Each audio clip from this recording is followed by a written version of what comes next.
ಪುನರಾವರ್ತನೆ ಸರಣಿಯ 5ನೇ ಸಂಚಿಕೆ ಇದು. ಈ ಸಂಚಿಕೆಯಲ್ಲಿ ನಾವು ತುಳಸಿ ಕೆ ದೋಹೆ ಈ ಪದ್ಯದ ಪರೀಕ್ಷಾ ದೃಷ್ಟಿಯಿಂದ ಮುಖ್ಯ ಪ್ರಶ್ನೆಗಳನ್ನ ಚರ್ಚಿಸೋಣ. ಈ ಪಾಠವು ಒಟ್ಟು 4 ಅಂಕಗಳ ವೇಟೇಜ್ ಹೊಂದಿದ್ದು 1 ಅಂಕದ 1 ಪ್ರಶ್ನೆ ಮತ್ತು 3 ಅಂಕಗಳ 1 ದೋಹೆಯ ಭಾವಾರ್ಥವನ್ನ ಕೇಳಲಾಗುತ್ತದೆ. ಮೊದಲು 1 ಅಂಕದ ಪ್ರಶ್ನೆಗಳಿಗೆ ಉತ್ತರಿಸೋಣ. ಭಾವಾರ್ಥವನ್ನ ಸರಳ ಮತ್ತು ಅತಿ ಸರಳ 2 ವಿಧಾನಗಳಲ್ಲಿ ವಿವರಿಸಲಾಗಿದೆ. ನಿಮಗೆ ಯಾವ ಬಗೆ ಸೂಕ್ತವೋ ಅದರಂತೆ ಅಭ್ಯಾಸ ಮಾಡಿ. ಮೊಟ್ಟ ಮೊದಲ ಪ್ರಶ್ನೆ, ತುಳಸಿದಾಸ್ ಶರೀರ್ ಕೋ ಕ್ಯಾ ಮಾನ್ತೆ ಹೈ? ತುಳಸಿದಾಸ್ ಶರೀರ್ ಕೋ ಸಮಾಜ್ ಕೆ ಸಮಾನ್ ಮಾನ್ತೆ ಹೈ. ತುಳಸಿದಾಸರು ದೇಹವನ್ನು ಏನೆಂದು ಭಾವಿಸುತ್ತಾರೆ? ತುಳಸಿದಾಸರು ದೇಹವನ್ನು ಸಮಾಜಕ್ಕೆ ಸಮಾನ ಎಂದು ಭಾವಿಸುತ್ತಾರೆ. ಮುಖಿಯಾ ಕೋ ಕಿಸ್ಕೆ ಸಮಾನ್ ರಹನಾ ಹೈ? ಮುಖಿಯಾ ಕೋ ಮುಖ್ ಕೆ ಸಮಾನ್ ರಹನಾ ಹೈ. ಮುಖಂಡನು ಯಾರಿಗೆ ಸಮಾನವಾಗಿರಬೇಕು? ಮುಖಂಡನು ಬಾಯಿಯಂತೆ ಇರಬೇಕು. हंस का गुण कैसा होता है? हंस का गुण सही को पहचानने वाला होता है. वह दूध में मिले पानी को छोड़कर सिर्फ दूध को स्वीकार करता है. ಹಂಸದ ಗುಣ ಯಾವುದು ಅನ್ನೋದು ಪ್ರಶ್ನೆ. ಹಂಸದ ಗುಣವು ಸೂಕ್ತವಾದುದನ್ನು ಸರಿಯಾದುದನ್ನು ಆಯ್ದುಕೊಳ್ಳುವುದಾಗಿದೆ. ಅದು ಹಾಲಿನಲ್ಲಿ ಬೆರೆತ ನೀರನ್ನು ಬಿಟ್ಟು ಹಾಲನ್ನು ಮಾತ್ರ ಸ್ವೀಕರಿಸುತ್ತದೆ. ಮುಖ್ ಕಿಸ್ಕಾ ಪಾಲನ್ ಪೋಷಣ ಕರ್ತಾ ಹೈ? ಮುಖ್ ಸಾರೆ ಶರೀರ್ ಕಾ ಪಾಲನ್ ಪೋಷಣ ಕರ್ತಾ ಹೈ. ಬಾಯಿ ಯಾವುದನ್ನು ಪೋಷಿಸುತ್ತದೆ? ಬಾಯಿ ಇಡೀ ದೇಹವನ್ನ ಶರೀರವನ್ನ ಪೋಷಿಸುತ್ತದೆ. ದಯಾ ಕಿಸ್ಕಾ ಮೂಲ ಹೈ? ದಯಾ ಧರ್ಮ ಕಾ ಮೂಲ ಹೈ. ದಯೆ ಯಾವುದರ ಮೂಲವಾಗಿದೆ? ಉತ್ತರ, ದಯೆಯು ಧರ್ಮದ ಮೂಲವಾಗಿದೆ. ತುಳಸಿದಾಸ್ ಕಿಸ್ ಶಾಖಾಕ್ಕೆ ಕವಿ ಹೈ? ತುಳಸಿದಾಸ್ ರಾಮ್ ಭಕ್ತಿ ಶಾಖಾಕ್ಕೆ ಕವಿ ಹೈ. ಯಾವ ಶಾಖೆಯ ಕವಿ ತುಳಸಿದಾಸರು?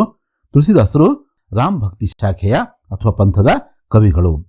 तुलसीदास के माता पिता के नाम क्या थे? तुलसीदास के माता पिता के नाम हुलसी और आत्माराम थे. तुलसीदास जी का बचपन का नाम क्या था? तुलसीदास जी का बचपन का नाम राम बोला था. तुलसीदासರ ಬಾಲ್ಯದ ಹೆಸರೇನು? तुलसीदासರ ಬಾಲ್ಯದ ಹೆಸರು राम बोला ಎಂದು. तुलसीदास के अनुसार विपत्ति के साथी कौन है? तुलसीदास जी के अनुसार विपत्ति के साथी विद्या, विनय, विवेक, साहस, सुकृति, सुसत्यव्रत होना और एक राम पे यानी एक भगवान पे भरोसा करना, ये सभी हमारे विपत्ति के साथी हैं. ಅಂದ್ರೆ ತುಳಸಿದಾಸರ ಪ್ರಕಾರ ಕಷ್ಟದಲ್ಲಿ ನಮ್ಮ ಜೊತೆಗಿರುವವರು ಯಾರು ಅಂತ ಕೇಳಿದರೆ ವಿದ್ಯೆ, ವಿನಯ, ವಿವೇಕ, ಸಾಹಸದ ಪ್ರವೃತ್ತಿ, ಸುಕೃತಿ ಅಂದ್ರೆ ಒಳ್ಳೆ ಕೆಲಸ, ಮತ್ತೆ ನಾವು ಸತ್ಯವಂತರಾಗೋದು, ಮತ್ತೆ ರಾಮನಲ್ಲಿ ವಿಶ್ವಾಸ ಇರಿಸೋದು, ಭಗವಂತನಲ್ಲಿ ವಿಶ್ವಾಸವನ್ನು ಇರಿಸೋದು, ಇವೆಲ್ಲವೂ ಕೂಡ ನಮಗೆ ಕಷ್ಟ ಕಾಲಕ್ಕೆ ಸಹಾಯವನ್ನ ಮಾಡ್ತವೆ ಅಂತ ನಾವು ಬರಿಬಹುದು. 10ನೇ ಪ್ರಶ್ನೆ, ಕೊನೆಯ ಪ್ರಶ್ನೆ, ಪಾಪ್ ಕಾ ಮೂಲ್ ಕ್ಯಾ ಹೈ? ಪಾಪ್ ಕಾ ಮೂಲ್ ಅಭಿಮಾನ್ ಹೈ. ಪಾಪದ ಮೂಲ ಯಾವುದು? ದಯೆ ಹೇಗೆ ಧರ್ಮಕ್ಕೆ ಮೂಲನೋ ಹಾಗೇನೆ ಪಾಪದ ಮೂಲ ಸ್ವಾರ್ಥ ಅಂತ ನಾವು ಬರಿಬಹುದು. ಈಗ ಒಂದೊಂದೇ ದೋಹೆಯನ್ನ ನಾವು ಅದರ ಭಾವಾರ್ಥಗಳೊಂದಿಗೆ ತಿಳಿಯುವ ಪ್ರಯತ್ನವನ್ನು ಮಾಡೋಣ. ಮೊದಲ ದೋಹ ಹೀಗಿದೆ, ಮುಖಿಯಾ ಮುಖ್ಸೋ ಚಾಹಿಯೇ खान पान को एक पाले पोसे सकल अंग ತುಳಸಿ ಸಹಿತ ವಿವೇಕ. ಭಾವಾರ್ಥವನ್ನ ಹೀಗೆ ಬರೀಬೇಕು. ಅಂದ್ರೆ ಎಲ್ಲಾ ದೋಹೆಗಳು ಕೂಡ ಆ ಮೊದಲ 2 ಸಾಲುಗಳನ್ನ ಸೇಮೆ ಬರೀಬೇಕು. ಉಳಿದಿರ್ತಕ್ಕಂಥದ್ದನ್ನ ನಾವು ದೋಹೆಯಲ್ಲಿರ್ತಕ್ಕಂಥ ಪದಗಳನ್ನೇ ಬಳಸಿಕೊಂಡು ತುಂಬಾ ಸರಳವಾಗಿ ಅದರ ಭಾವಾರ್ಥವನ್ನು ಬರೆಯುವ ಅಭ್ಯಾಸವನ್ನ ಮಾಡೋಣ. इस दोहे को श्री तुलसीदास जी से कृत तुलसी के दोहे से लिया गया है. प्रस्तुत दोहे में श्री तुलसीदास जी कह रहे हैं कि मुखिया मुख के समान होना चाहिए. जैसे मुख खुद अपना कार्य करके शरीर के सारे अंगों का पालन पोषण करता है, वैसे ही मुखिया के काम का फल सबको मिलना चाहिए. उसके कार्य से मिले सत्फल सब में बांटना चाहिए. ಶ್ರೀ ತುಳಸಿದಾಸರು ಈ ದೋಹೆಯಲ್ಲಿ ಮುಖ್ಯಸ್ಥನ ಗುಣಲಕ್ಷಣಗಳನ್ನ ತಿಳಿಸುತ್ತಿದ್ದಾರೆ. ಮುಖ್ಯಸ್ಥ ಬಾಯಿಯಂತಿರಬೇಕು. ಹೇಗೆ ಅದು ತನ್ನ ಕೆಲಸದ ಲಾಭವನ್ನ ಇಡೀ ದೇಹದ ಅಂಗಾಂಗಗಳಿಗೆ ಯಾವುದೇ ಭೇದ ಭಾವವಿಲ್ಲದೆ ರವಾನಿಸುತ್ತದೆಯೋ ಹಾಗೆಯೇ ಮುಖ್ಯಸ್ಥನಾದವನು ತನ್ನ ಕಾರ್ಯದ ಸತ್ಫಲಗಳನ್ನ ಸಮಾಜದ ಎಲ್ಲರಿಗೂ ತಲುಪಿಸುವಂತಾಗಬೇಕು. ಯಾವುದೇ ಭೇದ ಭಾವ ಇರಬಾರದು ಎಂದಿದ್ದಾರೆ. ಅಂದ್ರೆ ಈ ದೋಹೆಯ ಭಾವಾರ್ಥವನ್ನ ಇನ್ನೂ ಸರಳವಾಗಿ ಹೇಗೆ ಬರಿಬೇಕು ಅನ್ನೋದನ್ನ ನೋಡೋಣ. ಮೊದಲ 2 ಲೈನು ಮೊದಲೇ ತಿಳಿಸಿದಂಗೆ ಯಾವುದೇ ದೋಹ ಕೇಳಿದ್ರು ಕೂಡ ಬರೀಬೇಕು. ಈಗ ಯಾವುದು ದೋಹ ಅನ್ನೋದನ್ನು ನೋಡಿ ಅಲ್ಲಿರ್ತಕ್ಕಂಥ ಪದಗಳನ್ನೇ ಬಳಸಿ ನಾವು ಭಾವಾರ್ಥ ಬರೆಯೋದಕ್ಕೆ ಪ್ರಯತ್ನ ಪಡೋಣ. ಮುಖಿಯ ಮುಖಕ್ಕೆ ಸಮಾನ ಹೋನಾ ಚಾಹಿಯೇ वह खुद खान पान करता है, पूरे अंगों का पालन पोषण करता है। तुलसीदास कहते हैं कि इसी में विवेक है। ಹೀಗೆ ಅತ್ಯಂತ ಸರಳವಾಗಿ ನಾವು ಅದರ ಭಾವಾರ್ಥವನ್ನ ಬರೆದರಾಯಿತು. ಈಗ ಎರಡನೇ ದೋಹಾ ನೋಡೋಣ. जड़ चेतन गुण दोषमय विश्व की न करतार, संत हंस गुण गही पाए परिहरिवारी विकार. इस दोहे को श्री तुलसीदास जी से कृत तुलसी के दोहों से लिया गया है. प्रस्तुत दोहे में श्री तुलसीदास जी कह रहे हैं कि संत हंस की तरह होना चाहिए. सृष्टिकर्ता ने इस संसार को जड़ चेतन और गुण दोषों के साथ बनाया है. अच्छे बुरे ऐसे वैसों को मिलाकर ही इसका निर्माण किया गया है. हंस की तरह साधु लोग बुराइयों को छोड़कर अच्छे गुणों को अपनाते हैं. ಈ ದೋಹೆಯಲ್ಲಿ ಶ್ರೀ ತುಳಸಿದಾಸರು ಸಾಧು ಸಂತರನ್ನ ಹಂಸ ಪಕ್ಷಿಗೆ ಹೋಲಿಸಿದ್ದಾರೆ. ಸೃಷ್ಟಿಕರ್ತ ಒಳಿತು ಕೆಡುಕುಗಳೊಂದಿಗೆ ಈ ಜಗತ್ತನ್ನ ವಿಶ್ವವನ್ನ ಸೃಷ್ಟಿಸಿದ್ದಾನೆ. ಆದರೆ ಹಂಸ ಹೇಗೆ ಹಾಲಲ್ಲಿ ಬೆರೆತ ನೀರನ್ನ ಬಿಟ್ಟು ಹಾಲನ್ನು ಮಾತ್ರ ಸ್ವೀಕರಿಸುತ್ತದೋ ಹಾಗೆಯೇ ಸಂತನಾದವನು ಕೆಡುಕುಗಳಿಂದ ದೂರವಿದ್ದು ಒಳಿತನ್ನಷ್ಟೇ ಸ್ವೀಕರಿಸುತ್ತಾನೆ ಎಂದಿದ್ದಾರೆ.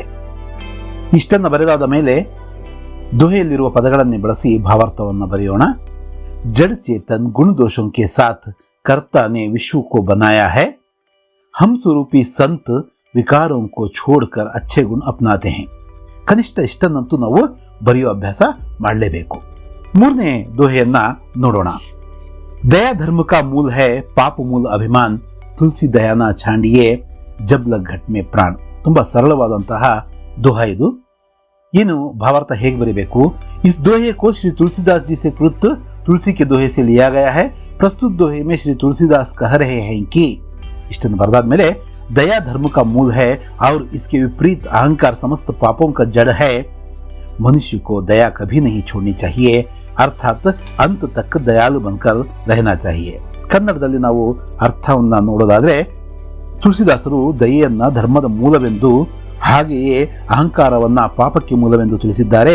ಹಾಗಾಗಿ ಕೊನೆಯವರೆಗೂ ಎಲ್ಲರೂ ದಯೆ ಕರುಣೆಗಳೊಂದಿಗಿರಲು ಅವರು ಹೇಳಿದ್ದಾರೆ. ಮೊದಲನೆಯ ಸಾಲುಗಳನ್ನ ಯಥಾವತ್ತಾಗಿ ಬರೆದಾದ ನಂತರ ಹೀಗೆ ಬರೆಯೋಣ. दया धर्म का मूल है, पाप का मूल अभिमान है, जब तक घट में प्राण है तब तक दया को नहीं छोड़ना चाहिए. ಇಷ್ಟನ್ನ ನಾವು ಬರೆಯೋಣಂತೆ.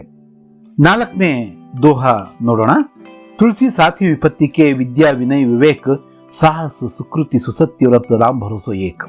इस दोहे को श्री तुलसीदास जी से कृत तुलसी के दोहे से लिया गया है. प्रस्तुत दोहे में श्री तुलसीदास जी कह रहे हैं कि व्यक्ति को उसके विपत्ति के संकट के समय में ये 7 गुण साथ देते हैं. वे हैं विद्या विनय विवेक साहस सत्यनिष्ठा सत्कर्म और राम में यानी भगवान में आस्था. मतलब इन गुणों के रहने से हम कष्ट के समय को ಪಾರ್ ಕರ್ ಪಾತೆ ಹೇ. ಈ ದೋಹೆಯಲ್ಲಿ ಶ್ರೀ ತುಳಸಿದಾಸರು ನಾವು ಕಷ್ಟದಲ್ಲಿದ್ದಾಗ ನಮ್ಮೊಂದಿಗಿರಬೇಕಾದಂತಹ 7 ಗುಣಗಳ ಬಗ್ಗೆ ತಿಳಿಸಿದ್ದಾರೆ. ಅವು ಯಾವುವೆಂದರೆ ವಿದ್ಯೆ ವಿನಯ ವಿವೇಕ ಸಾಹಸ ಸತ್ಯನಿಷ್ಠೆ ಸತ್ಕರ್ಮ ಅಥವಾ ಒಳ್ಳೆಯ ಕೆಲಸ ಕಾರ್ಯಗಳು ಹಾಗೂ ರಾಮನ ಬಗ್ಗೆ ಅಂದ್ರೆ ಭಗವಂತನ ಬಗ್ಗೆ ಭರವಸೆ. ಈ 7 ಗುಣಗಳೊಂದಿಗೆ ನಾವು ಕಷ್ಟಗಳನ್ನು ಜಯಿಸಬಹುದೆಂದು ಇಲ್ಲಿ ತುಳಸಿದಾಸರು ಹೇಳಿದ್ದಾರೆ. ಇದನ್ನ ಇನ್ನೊಂದಷ್ಟು ಸಿಂಪಲ್ ಆಗಿ ಬರೀಬೇಕು ಅಂದ್ರೆ ಮೊದಲ 2 ವಾಕ್ಯಗಳನ್ನು ಬರೆದಾದ ಮೇಲೆ ವಿದ್ಯಾ ವಿನಯ್ ವಿವೇಕ್ ಸಾಹಸ ಸುಕೃತ್ಯ ಸುಸತ್ಯ ವ್ರತ್ ರಾಮ್ ಪರ್ ಭರೋಸಾ ये सब विपत्ति के साथी हैं. ಇಷ್ಟು ಸಿಂಪಲ್ ಆಗಿ ನಾವು ಬರೆದು ಅಂಕಗಳನ್ನ ಗಳಿಸಬಹುದು. 5ನೇ ದೋಹೆಯನ್ನ ನೋಡೋಣ. राम नाम मनि दीप धरूं जीह देहरी द्वार, तुलसी भीतर बाहिरो जो चाहसी उजियार. इसका भावार्थ यह है कि इस दोहे को श्री तुलसीदास जी से कृत तुलसी के दोहे से लिया गया है. प्रस्तुत दोहे में श्री तुलसीदास जी कह रहे हैं कि जिस प्रकार देहरी पर दीप या दिया रखने से घर के भीतर और आंगन में प्रकाश फैलता है, उसी प्रकार राम नाम को जीभ पर रखने से या जपने से मानव की आंतरिक और बाह्य शुद्धि होती है. ಈ ದೋಹೆಯಲ್ಲಿ ಶ್ರೀ ತುಳಸಿದಾಸರು ರಾಮನಾಮ ಸ್ಮರಣೆಯ ಮಹತ್ವವನ್ನು ತಿಳಿಸುತ್ತಾ ಹೊಸ್ತಿಲಲ್ಲಿರುವ ದೀಪದ ಬೆಳಕು ಮನೆಯ ಒಳಾಂಗಣ ಹಾಗೂ ಹೊರಾಂಗಣವನ್ನ ಹೇಗೆ ಬೆಳಕಿನಿಂದ ಹರಡುತ್ತದೆಯೋ ಹಾಗೆಯೇ ರಾಮನಾಮವನ್ನು ಜಪಿಸುವುದರಿಂದ ಮಾನವನ ಅಂತರಂಗ ಬಹಿರಂಗಗಳೆರಡೂ ಶುದ್ಧಗೊಳ್ಳುತ್ತವೆ ಎಂದಿದ್ದಾರೆ.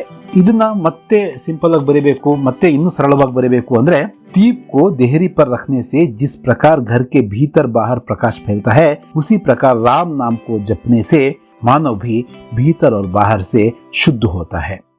ಇವು ತುಳಸಿ ಕೆ ದೋಹೆ ಪದ್ಯದ ಮುಖ್ಯ ಪ್ರಶ್ನೆ ಹಾಗೂ ಭಾವಾರ್ಥಗಳು. ಮುಂದಿನ ಅಂದರೆ 6ನೇ ಸಂಚಿಕೆಯಲ್ಲಿ ಮತ್ತೊಂದು ಮುಖ್ಯ ಪಾಠ ಇಂಟರ್ನೆಟ್ ಕ್ರಾಂತಿ. ಈ ಪಾಠದ ಪ್ರಮುಖ ಪ್ರಶ್ನೆ ಉತ್ತರ ಮತ್ತು ಅದೇ ಪಾಠವನ್ನು ಆಧರಿಸಿರುವ ಪ್ರಬಂಧ ಲೇಖನವನ್ನು ನೋಡೋಣ.